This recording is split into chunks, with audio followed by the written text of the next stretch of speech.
Good day. This is Robert Harper with Virginia Farm Bureau's Grain Division. Glad to bring you the Merchandiser Minute for Friday, April the 17th, 2020. Let's take a look at how the futures prices closed this week in Chicago. We had May corn down 10 cents for the week to close at $3.32 a bushel. We had soybeans. The May contract closed down 32 cents a bushel this week at $8.32, and we had the May soft wheat futures contract in Chicago down 27 cents this week to close at $5.33 a bushel. What we've seen again this week, basically for sure the fifth week in a row where here domestically the coronavirus has been the underlying factor in the direction of the futures markets. We've seen a lot of demand destruction in reference for corn. We've got numbers this week from the weekly EIA report that in the last 3 weeks, 43% of America's ethanol production has gone offline.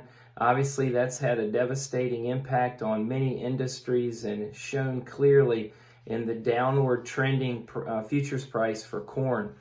On the opposite side of that, this week's NOPA crush report for the month of March, the National Oilseed Producers Association, we did see that we had a record crush number for soybeans in March, 181 million bushels.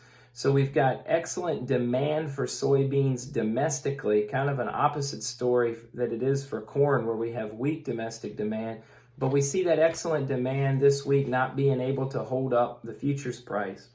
On the wheat side of things, we saw Romania this week lift their export restrictions. They can export wheat again. That was negative to price, and we had built in for about a week some value onto the wheat board from a cold weather scare, a frost scare for the hard wheat country, and it seemed like every day this week that scare was eased and lifted, and at the same time the price decreased.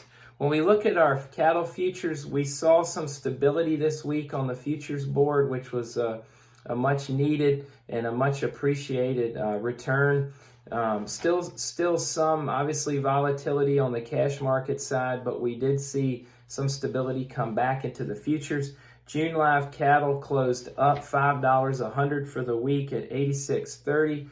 And we saw May feeder cattle close up $4 for the week at $119.27. Some of the positive news going home Friday, we did get word that the JBS beef plant in Greeley, Colorado could reopen Monday. Remember, this whole week we were from Sunday all the way through till today. We just got news of plant closure after plant closure, plants that were shutting down due to the COVID issues, and obviously that again is demand destruction. We did see a study published this week by the National Cattlemen's Beef Association that they had a group of industry professionals and economists that determined $13.6 billion loss to the cattle industry due to COVID-19. And we'll see how this plays out in the coming weeks with the USDA's rescue package and how that $13.6 billion economic loss will be shown in that rescue package and how farmers might receive some funds because of that. We got decent export inspections from the USDA, decent export sales this week. Japan and Mexico topping the list for corn and for soybeans.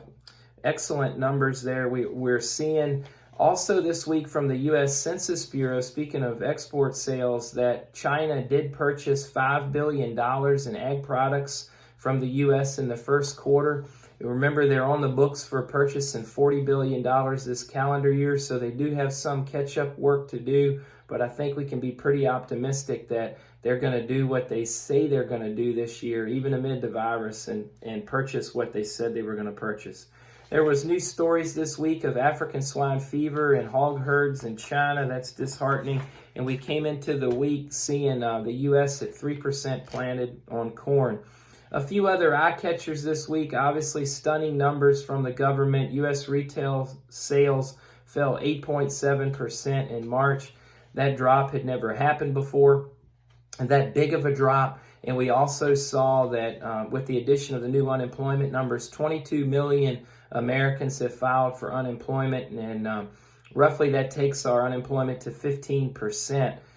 So devastating numbers, and everybody's looking forward to the economy getting back together and rolling again. So keep your eyes out for next week. We don't have any major USDA reports coming out. We're going to be watching for coronavirus developments. We're going to be watching how the planting window might open up in the Corn Belt. This is Robert at Virginia Farm Bureau's Grain Division, and please give us a call if we can help you with any of your marketing.